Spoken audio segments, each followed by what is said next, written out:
अवैध सम्पत्ति वैध बनाउने बाटो खुला हुने गरी प्रतिनिधि सभाबाट पारित सम्पत्ति शुद्धिकरण सम्बन्धी विधेयकको बारेमा आज हामी चर्चा गर्दैछौँ।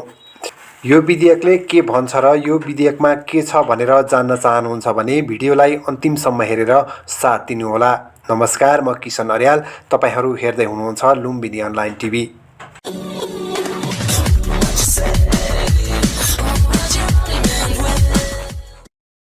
संघीय संसद प्रतिनिधि सभाले बुधबार सम्पत्ति शुद्धिकरण निवारण तथा व्यावसायिक वातावरण प्रवर्धन सम्बन्धी केही ऐन संशोधन गर्न बनेको विधेयक 2079 सर्वसम्मतिले पारित गर्यो। कानुन न्याय तथा मानवाधिकार समितिको प्रतिवेदन तथा सुझाव समेतको आधारमा पारस्परिक मूल्याङ्कन समिति, राष्ट्रिय समन्वय समिति, राष्ट्रिय पुनरावलोकन परिषद तथा मन्त्री परिषदको बैठकमा समेत विभिन्न चरणमा छलफल गरी सम्पत्ति शुद्धिकरण निवारण सम्बन्धी दर्जनभन्दा बढी ऐन संशोधन गर्न उक्त विधेयक संघीय संसदमा बुधबार पेश भएको थियो। खासगरी सम्पत्ति शुद्धिकरण निवारण सम्बन्धी मुद्दामा सरकारको टाउको दुखाइको रूपमा रहेको पानी जहाज दर्ता ऐन 2027, मालपोत ऐन 2034, पर्यटन ऐन 2035, भवन ऐन 2055, नेपाल राष्ट्र ब्याङ्क ऐन 2058, दामासाही सम्बन्धी ऐन 2063, धितोपत्र सम्बन्धी ऐन 2063, मानव बेचबिखन तथा ओसार पसार नियन्त्रण ऐन 2064, कसुरजन्य सम्बन्धी तथा साधन रोगका नियन्त्रण जफत ऐन 2070 मा संशोधन, पारस्परिक कानुनी सहायता ऐन 2070, सङ्गठित अपराध निवारण ऐन 2070, विद्युत नियमन आयोग ऐन 2074, मुलुकी अपराध संहिता 2074, मुलुकी फौजदारी कार्यविधि संहिता 2074, सहकारी ऐन 2024, विदेशी लगानी तथा प्रविधि हस्तान्तरण ऐन 2075, बिमा ऐन 2079 का केही दफाहरूमा संशोधन गरिएको छ। हुन्डी, क्रिप्टोकरेन्सी, मानव बेचबिखन तथा तस्करी, साङ्गठनिक तथा आतंककारी गतिविधिका साथै मुलुकको क्यासिनो व्यवसाय र सहकारीमा अवैध वित्तीय कारोबार, मनी लाउन्ड्रिङको उच्च जोखिम रहेको भन्दै अन्तर्राष्ट्रिय सम्पत्ति शुद्धिकरण विषयमा विश्वका विभिन्न मुलुकलाई निगरानी राख्ने वित्तीय कारबाही कार्यदल अर्थात् financial act task force FATF र त्यसको क्षेत्रीय निकाय एसिया प्रशान्त समूह APG ले नेपालको सम्पत्ति शुद्धिकरणको मामिलाबारे चासो राख्दै 1.5 दर्जन बढी ऐन संशोधन गर्न सुझाव दिएको थियो। सोही सुझावका आधारमा तत्कालीन सरकारले 2079 भदौमा केही नेपाल कानुनलाई संशोधन गर्ने विधेयक प्रतिनिधि सभामा दर्ता गरेको थियो। संघीय संसदको प्रतिनिधि सभामा पेश भएकोमा संघीय प्रतिनिधि सभाबाट पारित भएर राष्ट्रिय सभामा विचाराधीन रहेकै अवस्थामा प्रतिनिधि सभाको कार्यकाल समाप्त भएको थियो। प्रतिनिधि सभाको अन्त्यसँगै उक्त विधेयक निष्क्रिय रहन पुगेको थियो।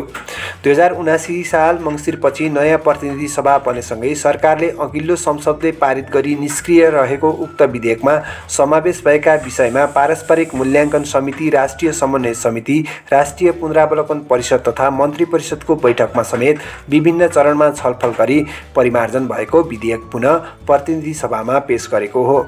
यसैबीचमा सम्पत्ति शुद्धिकरण निवारण प्रणालीका सम्बन्धमा नेपालको तेस्रो पारस्परिक मूल्याङ्कन सम्पन्न भई प्रतिवेदन सार्वजनिक भइसकेको छ। प्रतिवेदनले आर्थिक अपराध नियन्त्रणमा नेपालको कानुन न्यूनतम अन्तर्राष्ट्रिय मान्यता बमोजिम आउनुपर्ने भनी प्रस्तुत विधेयक ऐनको रूपमा बनाउनुपर्ने मुख्य रूपमा औँल्याएकाले पनि सम्बन्धित ऐनहरू संशोधन गर्नुपरेको कानुन न्याय तथा संसदीय मामिला मन्त्री धनराज गुरुङले बताएका छन्। नेपालको पारस्परिक मूल्याङ्कन हुनु अगावै यो विधेयक पारित गरी कार्यान्वयन गर्न सकिएको भए नेपालको मूल्याङ्कनको प्रतिवेदनको प्रगति अवस्था तात्विक रूपमा सुधार भएको देखिने थियो। यद्यपि प्रस्तुत विधेयकलाई यथाशीघ्र कार्यान्वयनमा लैजानाले एकातिर मुलुकमा देखिएका आर्थिक अपराध सहजै नियन्त्रण गर्न सकिने र सोही आधारमा अन्तर्राष्ट्रिय अनुगमनबाट समेत बच्न सकिने हुँदा मनी लाउन्ड्रिङ निवारण तथा व्यावसायिक वातावरण प्रवर्धन सम्बन्धी केही ऐन संशोधन गर्न बनेको विधेयक संशोधन गर्नु परेको हो उनले भने। खासगरी नेपालको वित्तीय क्षेत्रमा हुन्डी कारोबारसँगै मौलाएको क्रिप्टोकरेन्सीको कारोबारसँगै क्यासिनो र सहकारी क्षेत्रमा मनी लाउन्ड्रिङ सम्बन्धी गतिविधि हुने र यस्तो पैसा आपराधिक तथा आतंककारी गतिविधिमा प्रयोग भइरहेको हुन सक्ने शंका अन्तर्राष्ट्रिय निकायहरूको छ। प्रस्तुत विधेयकले हुन्डी, क्रिप्टोकरेन्सी, मानव तस्करी, आतंककारी कार्य जस्ता कार्यलाई कसुर कायम गर्ने गरी प्रस्ताव गरेकाले त्यस्ता कसुरबाट आर्जित सम्पत्ति विरुद्ध पनि सम्पत्ति शुद्धिकरणको कसुरमा कारबाही हुने व्यवस्था गरेको छ। ऐन संशोधनको विरुद्धमा किन उभियो रासोपा? मनी लान्ड्रिङ निवारण तथा व्यावसायिक वातावरण प्रवर्धन सम्बन्धी केही ऐन संशोधन गर्न पर्नेको विधेयकको विरुद्धमा राष्ट्रिय स्वतन्त्र पार्टी रासोपा सहित अन्य केही साना दल उभिएका छन्। सरकारले भ्रष्टाचार बाहेक अनैतिक रूपमा आर्जन गरेको सम्पत्तिमाथि छानबिन गर्दा दोषी प्रमाणित गर्न नसके त्यस्तो कसुरदारको सम्पत्तिलाई अधिकतम कर लगाएर छान्ने नीति बनाउन लागेकोमा रासोपा सहित राष्ट्रिय प्रजातन्त्र पार्टी राप्रपा, राष्ट्रिय जनमोर्चा, नेपाल मजदुर किसान पार्टी लगायतले विरोध जनाएका हुन्। ऐन संशोधनको नाममा सरकारले अवैध सम्पत्तिलाई वैध बनाउने वैधानिक बाटो खोल्न लागेको भन्दै रासोपाका सहमहामन्त्री एवं प्रतिनिधि सभाका सांसद सुमना श्रेष्ठले यसको तीव्र विरोध गरेकी छिन्। कुनै व्यक्तिसँग अस्वाभाविक रूपमा ठूलो परिणाममा नगद वा अन्य चल सम्पत्ति रहेको फेला परेको र सो परिणाममा सम्पत्ति आय हुने कुनै सम्भावना नरहेको, व्यापार र व्यवसाय वा नियमित कमाई समेत नभएको अवस्थामा पनि कसुरदारले कमाएको अकुत सम्पत्तिमाथि छानबिन गर्दा प्रमाणित भएन भने आन्तरिक कर कार्यालय मार्फत अधिकतम कर तिरेर सोको अभिलेख समेत नराख्ने गरी छान्ने रे। यो भनेको के हो प्रश्न गर्दै सांसद श्रेष्ठले भनिन्, यो सरासर कसुरदारलाई उन्मुक्ति दिने खेल हो। सरकारले अवैध सम्पत्तिलाई ट्याक्स तिरेर वैध बनाउने बाटो खोल्न लागेको भन्दै श्रेष्ठले तीव्र विरोध जनाइन्। नेताहरूले नियुक्ति दिँदा खाएको कमिसन, लाइसेन्स वितरणमा खाएको पैसा, कानुनको छिद्र देखाएर उद्यमीसँग खाएको पैसा, सार्वजनिक जग्गा हडपेर खाएको पैसा आदि इत्यादिबाट आएको अवैध पैसालाई ट्याक्स तिरेर वैध बनाउन लागि परेको उनले आरोप लगाइन्। यस्तै विरोध नेमकिपाका अध्यक्ष प्रेम सुवालले समेत लगाउँदै अवैध सम्पत्तिमाथि कर लगाएर वैध गराउने भन्दा त्यस्तो सम्पूर्ण सम्पत्ति राष्ट्रियकरण गर्नुपर्ने बताए। सम्पत्ति शुद्धिकरण मनी लान्ड्रिङ निवारण ऐन 2064 को 29 दफा 28 मा सम्पत्तिको स्रोत खुलाउनु पर्ने सम्बन्धमा दफा 28 को 6 को उपदफा 2 बमोजिम लेखिआएको वा आन्तरिक राजस्व विभाग आफैले अनुसन्धान गरेको विषयमा उपदफा 3 बमोजिम सम्पत्तिको स्रोत खुलाउन लगाउँदा त्यस्तो स्रोत खुलाउन नसकेको र अनुसन्धान गरिएको व्यक्ति उप सम्बन्ध कसुर वा सम्पत्ति शुद्धिकरणको कसुरमा मुद्दा चल्ने अवस्था नदेखिएको अवस्थामा सोको अभिलेख राखी स्रोत खुलाउन नसकेको सम्पत्तिको हदसम्म कर निर्धारण तथा असुलीको लागि आन्तरिक राजस्व विभागमा लेखी पठाउनु पर्ने उल्लेख गरिएको छ। के छ त प्रतिनिधि सभाबाट पारित सम्पत्ति शुद्धिकरण सम्बन्धी विधेयकमा? सोही ऐनको दफा 7 को उपदफा 6 बमोजिम लेखिआएमा आन्तरिक राजस्व विभागले कर सम्बन्धी कसुर गरे वा नगरेको यकिन गरी त्यस्तो कसुर गरेको पाइएमा त्यस्तो व्यक्तिको सम्पत्तिलाई चालु आय वर्षको आय मानी प्रचलित कानुन बमोजिमको अधिकतम कर निर्धारण गरी असुल गर्नुपर्ने भन्ने व्यवस्था गरिएको छ। खास रासोपा सहित साना पार्टीहरूको विमति पनि यही बुँदा हो। मन्त्री गुरुङ भन्छन्, स्रोत नखुलेको सम्पत्तिलाई अधिकतम कारबाही गर्ने अन्तर्राष्ट्रिय प्रणालीको अनुसरण गर्न खोजिएको हो।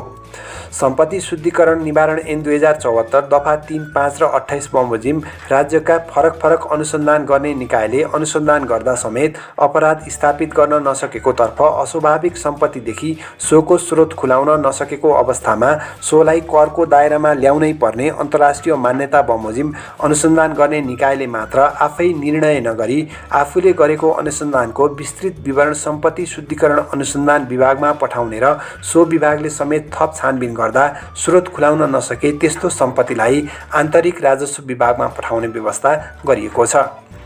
भ्रष्टाचार बाहेकको कसुरको सम्बन्धमा आन्तरिक राजस्व विभागले प्राप्त गरेको विवरण उप छानबिन गर्दा राजस्व छली गरेको वा नगरेको पूर्ण छानबिन गर्नुपर्ने र त्यस्तो अनुसन्धानबाट पनि कुनै कसुर गरी सम्पत्ति आर्जन गरेको भन्ने प्रमाणित नभएमा तत्कालका लागि अधिकतम राजस्व असुल गरी निजको सम्पत्ति सार्वजनिक गर्नुपर्ने। तथापि भविष्यमा कसुर प्रमाणित भएमा त्यस्तो मुद्दा पुनः सम्पत्ति शुद्धिकरण सम्बन्धी कसुर अनुसार कारबाही हुने व्यवस्था गरिएको छ। यो नै अन्तर्राष्ट्रिय कानुन व्यवस्थाको उच्चतम प्रयोग हो। कानुन मन्त्री गुरुङले भने, सम्पत्तिको स्रोत पनि खुलाउन नसक्ने र कानुनले दोषी ठहराउन पनि नसक्ने अवस्थामा त्यस्तो कसुरदार व्यक्तिलाई त्यसै छाड्नुभन्दा अधिकतम कर तिराउनु बेस भएकाले यस्तो कानुनको दायरामा ल्याउन खोजिएको हो। मन्त्री गुरुङले थप भनेका छन्, यो नै अधिकतम कानुनको प्रयोग हो। हाम्रो छिमेकी मुलुकहरूमा समेत यसै खालको कानुन छ, यसैको अनुसरण गरिएको हो। कानुन संशोधन गरेर कसुरदारलाई उन्मुक्ति दिन खोजिएको होइन, उनले भने। यो खबर हामीले रातोपाटी.com बाट साभार गरेका हौं। तपाईहरुलाई अवैध सम्पत्ति वैध बनाउने बाटो खुला हुने गरी प्रतिनिधि सभाबाट पारित सम्पत्ति शुद्धिकरण सम्बन्धी विधेयकको बारेमा बनाइएको यो भिडियो कस्तो लाग्यो? कृपया कमेन्ट बक्समा गई कमेन्ट गर्न नभुल्नुहोला। भिडियो हेर्नुभएकोमा यहाँहरूलाई धेरै धेरै धन्यवाद दिन चाहन्छौँ। यस्तै भिडियोहरूको लागि हाम्रो च्यानललाई सब्स्क्राइब गर्न तथा यो भिडियोलाई फेसबुकबाट हेर्दै हुनुहुन्छ भने पेजलाई लाइक तथा फलो गर्न नबिर्सनुहोला।